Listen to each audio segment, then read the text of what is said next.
आइए जानते हैं संत रामपाल जी महाराज जी के शिष्य किस कारण से संत रामपाल जी महाराज जी को भगवान की संज्ञा देते हैं। तो क्या बताते हैं, गुरु को कीजय दंडवतम, कोटि कोटि प्रणाम, कीट न जाने भृंग को, ऐसे गुरु कर ले आप समान। गुरु गोविंद कर जानियो रहियो शब्द समाए, मिले तो दंडवतम बंदगी ही, नहीं पल पल जाने लगावे।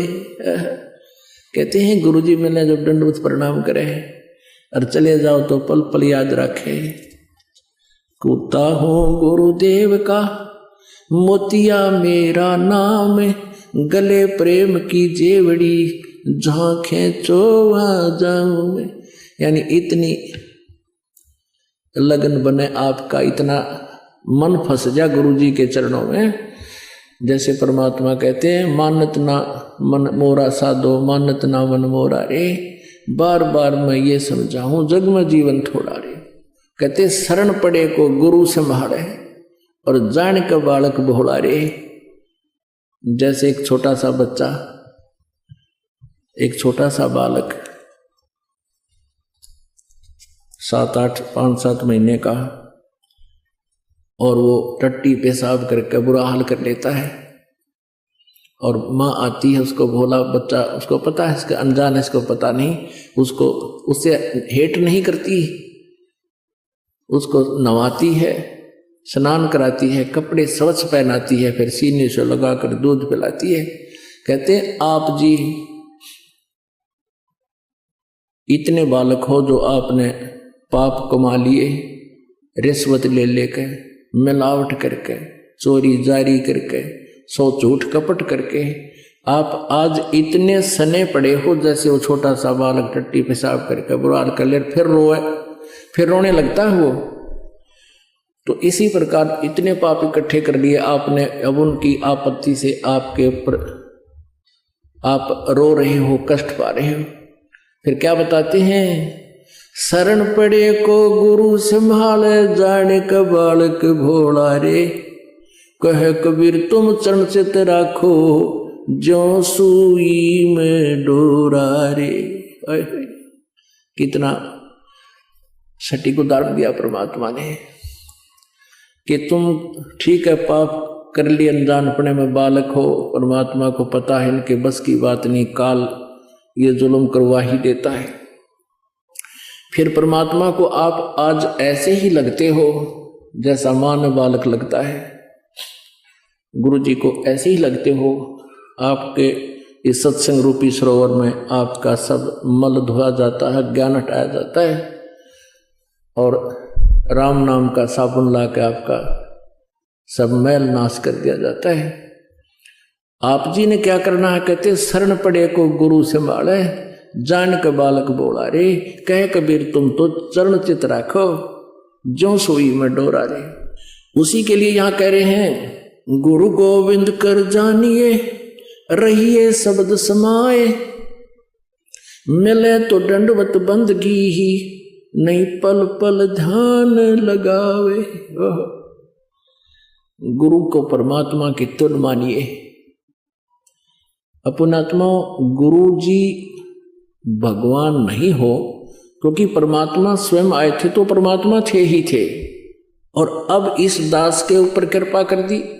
वही जो है ना औषधि जो परमात्मा देने आए थे, और वह अपने कंपाउंडरताएं दे दी, मरीज का तो असर होगा ही होगा, लाभ होगा ही होगा, वही मेडिसिन है।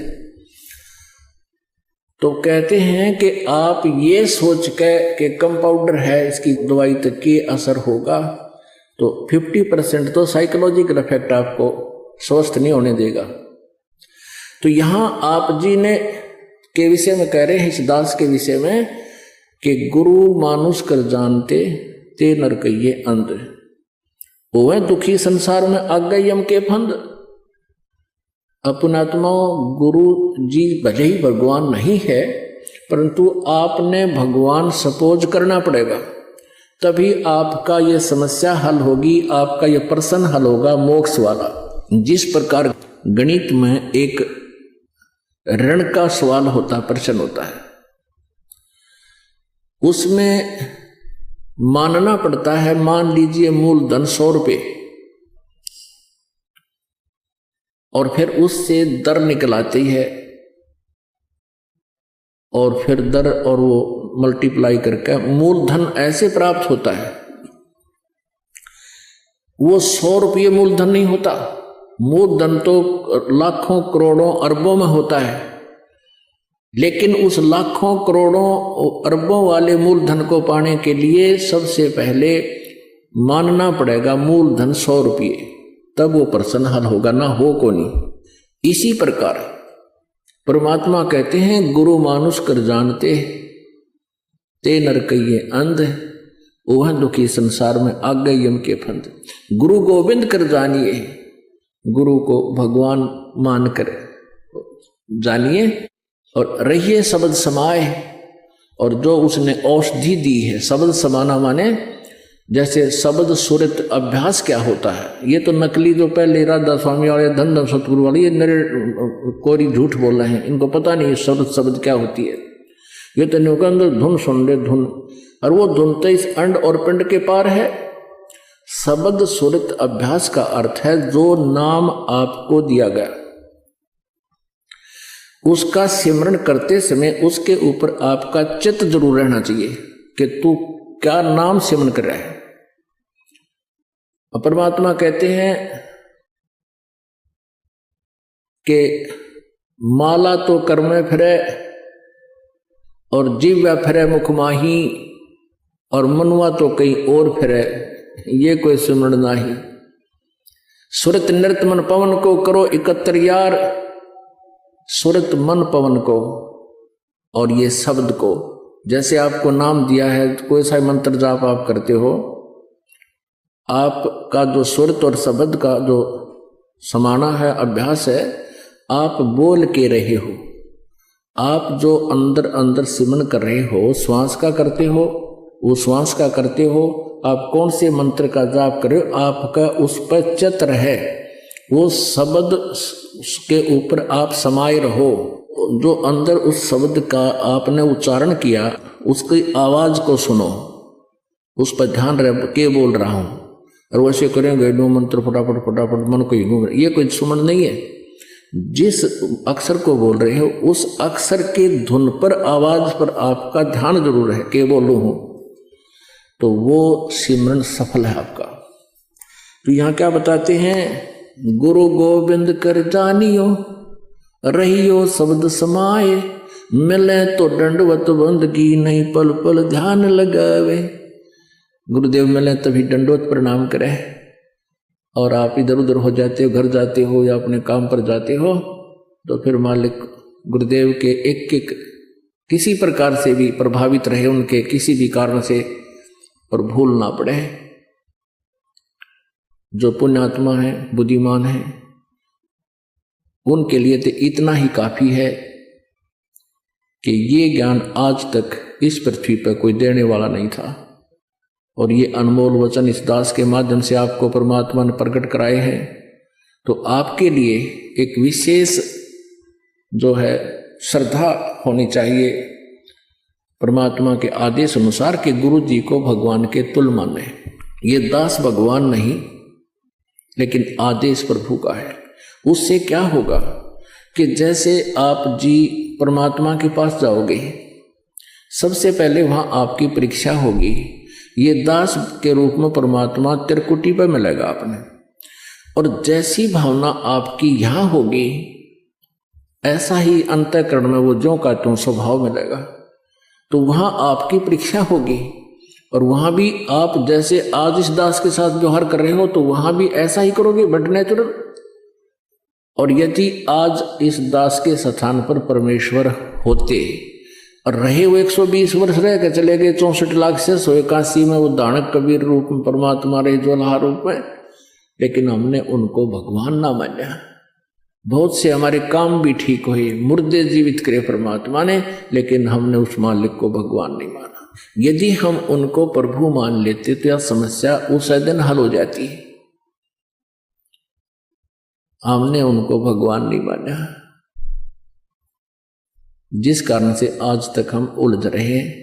और इसलिए परमात्मा कह रहे हैं कि गुरु जो मेरा संत होगा, मेरा भेजा हुआ, उसके प्रति भी मेरे जैसा व्यवहार रखियो। ये समझ लेना, हम नो मान लो कि इस दास के स्थान पर कबीर साहब बैठे हैं और यहां भगवान आ जा, जिसके लिए हम भटक रहे, रो रहे, तड़फ रहे हैं, जिन्होंने राज त्याग दिए, घर त्याग दिए उसके पाने के लिए, और आज वो सामने हो तो आपका कैसा व्यवहार हो, ये आपने सोचना है। जिसकी जैसी श्रद्धा, जैसी भक्ति बढ़ गई, जितना अंतःकरण निर्मल हो गया, उतना ही अधिक उसके तरफ लगाव आपका होगा। अब क्या बताते हैं, सतगुरु के उपदेश का लाया एक विचारे, जय सतगुरु मिलते नहीं जाते नरक दुआरे। नरक द्वार में दूत सब करते खेचा तान, उनसे कबू ना छूटता फिर फिरता चारों खान। चार खानी में भरमता कबू ना लगता पारे, सो फेरा सब मिट गया मेरे सतगुरु के उपकार। हे परमात्मा, आप जी को बहुत बार इस दास ने महावीर जैन जी की हिस्ट्री दिखाई है, उन्हीं की पुस्तक में लिखा हुआ। वो कितनी बार तो पशु बने, कितनी बार वो कोई 60 करोड़ बार गधा, 30 करोड़ बार कुत्ता, और देवता बना, स्वर्ग में गया, फिर आया, फिर स्वर्ग में गया, फिर आया, फिर नरक में गया, राजा बना, कितने कष्ट उठाए। तो यहाँ परमात्मा कहते हैं जो सतगुरु मिल गया, पूर्ण संत मिल गया, फिर ये बाईपास निकाल देगा आपको, ये सब झंझट मिट जाएगा। क्या बताते हैं कि सतगुरु के उपदेश का, गुरुदेव से लिए ज्ञान का, नाम का लाया एक विचार, जय सतगुरु मिलते नहीं हम जाते नरक द्वार। नरक द्वार में दूत सब फिर करते खेचा तान। अब नरक में के कोई आसानी से प्रवेश कर जाएगा, वहां कोई ना पड़ता, नरक में बुरा हाल हो रहा, हाहाकार माचरी सड़े सब कुछ। तो पीछे ये यम के दूत, ये उस यमराज के सिपाही बाल्य लेकर चले हैं और सीधे मारे लठ, जो जिस तरह पशु ने फाटक में रो क्या करें, लट्ठा मार मार के। तो इनका ये उल्टे भागकर वो पाछे तो उनका सीधे बाले ठोके। ये सूक्ष्म शरीर है, इसमें पीड़ा बहुत होती है, पर ये मरता नहीं इसमें प्राणी सूक्ष्म शरीर में। वो उल्टे भागे और वो लठ मार मार के उन्हें नरक में पटके, वह खेचा ताड़। सतगुरु के उपदेश का लाया एक विचार, जय सतगुरु मिलता नहीं फिर जाता यम द्वार। उस नरक में, उस यमराज के द्वार यानी नरक के द्वार पर जाता। यम द्वार में दूत सब करते खेचा ताने, उनसे कबू ना छूटता फिर फिरता चारों खाने। वहां कष्ट उठाने के बाद कहते फिर 84 लाख योनियों में, चारों खानियों में, या पशु पक्षी गधे कुत्ते बनकर वो कष्ट उठाता है। चार खानी में भरमता कबू ना लगता पारे, सो फेरा सब मिट गया मेरे सतगुरु के उपकारे। अपन आत्माओं, अगर आपकी भांग उतर गई होगी ना इस काल की, अज्ञान की, ये कोई छोटी बात नहीं है जो मालिक ने 4 वाणियों बोल दिया। आज आपको जो जड़ी मिल गई सब पापों का नाश करेगी, आपको 84 लाख योनियों में नहीं जाने देगा। ये परमात्मा कबीर साहिब का जो सच्चा ज्ञान और ये मंत्र है, आपको कितना बाईपास निकाल दिया। कहते हैं सो फेरा सब मिट गया मेरे सतगुरु के उपकार। ऐसे सतगुरु के बारे में कहते हैं 7 समुद्र की मसीही करूं, लेखनी करूं बन राय, धरती का कागज करूं हूं, गुरु गुण लिखो न जाए। अब लिखना शुरू करो। कहते हैं सारी पृथ्वी का तो कागज बना लूं, पेपर, और 7 समुद्रों की इंक बना लूं, स्याही बना लूं। और सभी इन पेड़ पौधों की कलम छोल छोल के बना के, यानी एक एक पेड़ में कितनी कलम बन जा, अरबों करोड़ों, और कहते हैं उन सबको सारे जंगल की कलम बना लूं और लिखने लग जाऊं, और ये पृथ्वी जितना कागज भी एंड हो जा, सातों समुद्रों की स्याही बनकर भी ये सारी खत्म हो जा, और सारी कलम घिस जा पूरे जंगलों की, तो भी गुरु जी का ये उपकार लिखा नहीं जा सकता। अब एक कुत्ते का जीवन लिख कर देखो, एक दिन बैठ कर जानते हैं उसकी क्या दिनचर्या होती है, उसमें क्या कष्ट आवे, और करोड़ जीवन एक कुत्ते के, गधे के करोड़ जीवन, और वो आज बाईपास कर दिए परमात्मा ने, कबीर जी ने। कहते हैं सतगुरु के सजदा करूं कर्म छुटाए कोटे, ऐसे सतगुरु की जो निंदा करें फिर जम तोड़ेंगे ओठे। ऐसे संत की और जो निंदा करते हैं कहते उनको यम के दूत उनके होठ फोड़ेंगे। होठ फोड़ना मीन इतने क्रोधित होकर पीटना कि कहीं भी लगे ये नहीं देखना इसके लग कहाँ रहा है।